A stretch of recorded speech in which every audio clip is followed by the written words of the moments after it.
Un fan, mais de qui? À l'heure où je vous parle, de tristes événements ont eu lieu. En effet, de tristes nouvelles nous sont parvenues à la guilde, et cela provient d'une seule personne.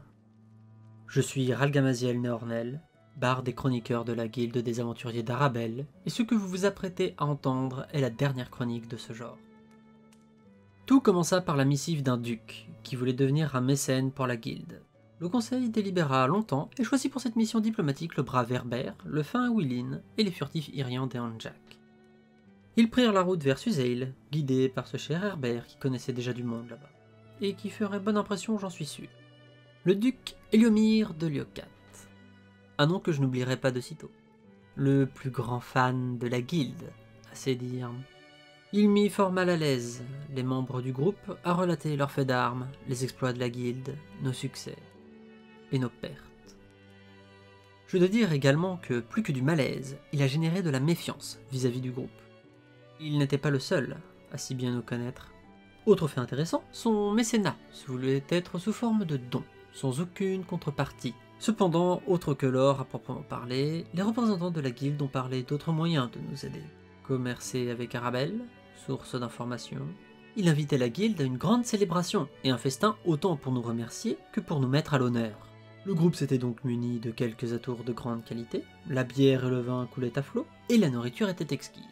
Le duc savait recevoir. À la fin du repas, le duc énonça le désir de les revoir le lendemain, pour leur montrer quelque chose. Il emmena les aventuriers dans les sous-sols de son palais face à une porte. Son valet prononça une formule de chronomancie. Ygriande réagit instantanément en se plaçant sur la défensive. Le duc est un fan de la guilde et de ses chroniques, à un tel point qu'il a dépensé des sommes astronomiques pour obtenir des souvenirs de nos aventures. Et par souvenirs, j'entends de puissants artefacts ou restes de nos ennemis.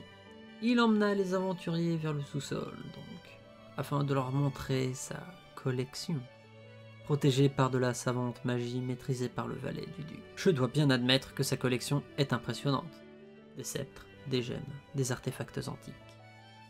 Lorsque mes camarades ont évalué cette collection, ils ont trouvé un bouclier bien connu des membres de notre délégation, le bouclier d'Aratas, ainsi que son épée, mais également un sceptre d'un noir profond. Le groupe se plaça en médiateur, afin de placer les artefacts les plus dangereux en sécurité, et le duc approuva. Cependant, une étude approfondie de la collection sera nécessaire afin d'établir une liste des artefacts présents. Je dois concéder que le duc fut fort conciliant, reconnaissant avoir péché par excès d'enthousiasme. Ce sceptre donc est celui de Marnan, le nécromant du Zentarim. Et ce fou de duc lui a permis de ressusciter. Ayant pris possession de son valet, Marnan récupéra son bâton en fragments, immobilisa le groupe et s'en alla. Dois-je préciser que son hôte est un de ces mages chronomanciens? Oui, Marnan est un nécromant chronomancien dorénavant. Merci, cher duc. Je suis profondément outré par le comportement de ce duc. J'ai laissé des avertissements et des morales au sein de mes écrits. À moins que mes collègues les outrepassent, il semblerait qu'elles n'ont guère d'utilité. Je vous en laisse cependant une dernière. Si vous tenez vraiment à faire une collection, veuillez s'il vous plaît collectionner des choses simples, et pas des artefacts pouvant causer la mort et la destruction du monde. Voilà donc qui conclut la dernière chronique sous ce format. Je veux devoir en changer, afin d'éviter que ce genre d'événement ne soit pas monnaie courante. Je suis attristé par tout cela, devoir déformer la réalité afin d'éviter que des fous fassent courir des risques à cette ère. Oui, je suis en colère, car ce duc se prétend serviteur du Cormyr alors que par sa faute, le Zentarim vient de récupérer un chef qui revient encore plus puissant qu'auparavant. Et c'est à nous de nous en occuper, réparer les erreurs d'un duc qui n'a aucune idée de ce qu'il admire.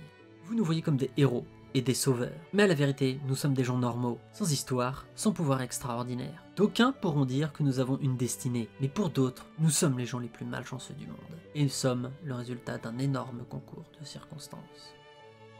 Le barde de la guilde d'Arabelle, Ralgamaziel.